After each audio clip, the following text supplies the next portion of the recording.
ನಿಮಿಷ ಅಣ್ಣ ನಿಂತ್ಕೊಳ್ಳಿ.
ಅಮಾಯಕ ಕಾರ್ಯಕರ್ತರನ್ನ ಟಾರ್ಗೆಟ್ ಮಾಡಿ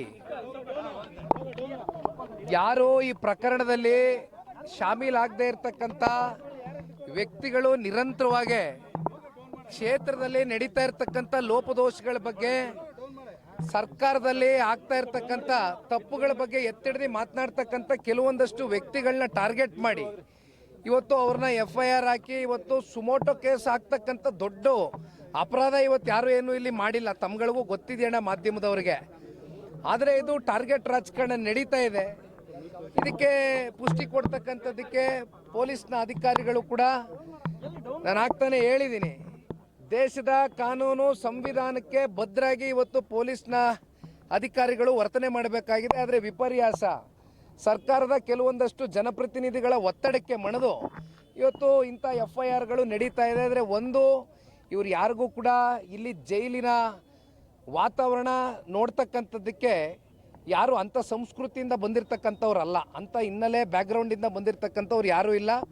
ಅವ್ರ ಕಣ್ಣಲ್ಲಿ ಒಂದು ನೋವಿದೆ, ಅವ್ರ ಕಣ್ಣಲ್ಲಿ ಒಂದು ಭಯವೂ ಕೂಡ ಕಾಡ್ತಾ ಇದೆ. ನಾನು ಇಲ್ಲ ಅಂತಕ್ಕಂಥದ್ದು ಹೇಳೋದಕ್ಕೆ ಇಚ್ಛೆ ಪಡೋದಿಲ್ಲ. ಯಾಕೆಂದರೆ ಯಾವುದೇ ಒಬ್ಬ ಒಳ್ಳೆಯ ಬದುಕನ್ನು ಕಟ್ಕೊಂಡಿರ್ತಕ್ಕಂಥ ವ್ಯಕ್ತಿ, ಗೌರವಯುತವಾಗಿ ಜೀವನ ಮಾಡಿರ್ತಕ್ಕಂಥ ಒಬ್ಬ ಸಾಮಾನ್ಯ ಪ್ರಜೆನ ಈ ರೀತಿ ಟಾರ್ಗೆಟ್ ಮಾಡಿ ನೀವು ಒಳಗಡೆ ಹಾಕಿದಂಥ ಸಂದರ್ಭದಲ್ಲಿ ಅವನಲ್ಲಿ ಮತ್ತು ಅವರ ಕುಟುಂಬಸ್ಥರ ಮೇಲೆ ಯಾವ ರೀತಿ ಒಂದು ಆಘಾತ ಉಂಟಾಗಿದೆ ಅಂತಕ್ಕಂಥದ್ದು ಅವರಲ್ಲಿ ಒಂದು ಭಾವನೆಯನ್ನು ವ್ಯಕ್ತ ಆಗಿದೆ.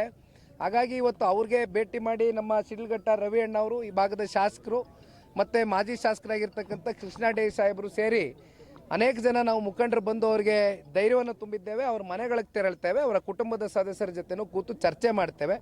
ಒಟ್ಟಾರೆಯಾಗಿ ಅವ್ರ ಧೈರ್ಯ ತುಂಬತಕ್ಕಂಥದ್ದಷ್ಟೇ ಅಲ್ಲ, ಅವ್ರ ಮನೆ ಮಕ್ಕಳನ್ನ ಅತಿ ಶೀಘ್ರದಲ್ಲೇ ವಾಪಸ್ಸು ಅವ್ರಿಗೆ ಮನೆಗೆ ಕರ್ಕೊಂಬರ್ತಕ್ಕಂಥದ್ದಕ್ಕೆ ಎಲ್ಲ ರೀತಿಯಾದಂಥ ಕಾನೂನಿನಡಿಯಲ್ಲಿ ವ್ಯವಸ್ಥೆ ಇದೆ, ಕೆಲಸ ಮಾಡ್ತೇವೆ. ಈಗ ಒಳಗಡೆ 8 ರಿಂದ 9 ಜನ ಇದ್ದಾರೆ. 8 ಜನ ಇದ್ದಾರೆ. ಈಗ ಸದ್ಯಕ್ಕೆ 8 ಜನ ಇದ್ದಾರೆ. 9 ಜನವೇ ಇದ್ದಾರೆ. ಇನ್ನು ಹೆಚ್ಚು ಕಮ್ಮಿ 150 ಜನರ ಮೇಲೆ FIR ದಾಖಲಾತಿ ಮಾಡಿದ್ದಾರೆ ಅಂತ ಹೇಳ್ತಾರೆ. ಆದರೆ ಒಂದು ನೀವು ಅರ್ಥ ಮಾಡ್ಕೋಬೇಕಾಗಿರ್ತಕ್ಕಂಥದ್ದು, ಪ್ರಚೋದನಾಕಾರಿಯಾದಂಥ ಹೇಳಿಕೆಗಳು ಕೊಟ್ಟು ಈ ರೀತಿ ಪ್ರಚೋದನೆಯನ್ನು ಮಾಡಿ ಉದ್ದೇಶಪೂರ್ವಕವಾಗಿ ಒಳಗಡೆ ಹಾಕಿಸಿರ್ತಕ್ಕಂಥ ಆ ವ್ಯಕ್ತಿನ ಇಲ್ಲಿವರೆಗೂ ಕೂಡ ಯಾರು ಕೂಡ ಪ್ರಶ್ನೆ ಮಾಡ್ತಾ ಇಲ್ಲ. FIR ಯಾರ ಮೇಲೆ ದಾಖಲಾಗಬೇಕು ಅಂತಕ್ಕಂಥದ್ದು ಬಹುಶಃ ನಿಮಗೂ ಗೊತ್ತಿದೆ, ನಮಗೂ ಗೊತ್ತಿದೆ. ಆದರೆ ಇವತ್ತು ಸರ್ಕಾರ ಈಗ ಪ್ರಚೋದನೆ ಮಾಡಿದಂಥವ್ರು ಅವರು ಕೆಂಪೇಗೌಡರ ಜಯಂತಿ. ಕೆಂಪೇಗೌಡರು ನಾಡಿನ ಪ್ರಭುಗಳು. ಅವರು ಯಾವತ್ತೂ ಒಂದು ಜಾತಿ ಜನಾಂಗ ಧರ್ಮಕ್ಕೆ ಸೀಮಿತವಾಗಿ ಬದುಕನ್ನು ಕಟ್ಕೊಡ್ಲಿಲ್ಲ. ಬದಲಾಗಿ ಎಲ್ರಿಗೂ ಕೂಡ ಸರ್ವ ಜನಾಂಗದ ನಾಯಕರಾಗಿ ಕೆಂಪೇಗೌಡರು ನಮ್ಮ ಬೆಂಗಳೂರು ನಗರವನ್ನ ಕಟ್ಟಿದಂಥವ್ರು. ಅಂತ ಜಯಂತಿಯ ದಿನದಲ್ಲಿ ಅಲ್ಲಿ ಜಿಲ್ಲಾಡಳಿತ ಸಂಪೂರ್ಣವಾಗಿತ್ತಲ್ಲ, ಇದನ್ನ ಯಾಕೆ ಇಲ್ಲಿವರೆಗೂ ಪ್ರಚೋದನೆ ಮಾಡ್ತಕ್ಕಂಥದಕ್ಕೆ ಜಿಲ್ಲಾಡಳಿತ ಕಣ್ಮುಚ್ಚಿ ಕೂತಿತ್ತು ಅಂತಕ್ಕಂಥ ಒಂದು ಪ್ರಶ್ನೆಗೆ ಅವ್ರು ಉತ್ತರ ಕೊಡಬೇಕು ಇವತ್ತು. ಪ್ರಚೋದನೆ ಅಂತ ತಾವು ಹೇಳಿದ್ರಿ, ಶಾಸಕರನ್ನ ಜಯಂತಿ ಬರತ್ತಪ್ಪ. ನೋಡಿ, ನಾನೊಂದು ಮಾತು ಹೇಳ್ತೇನೆ.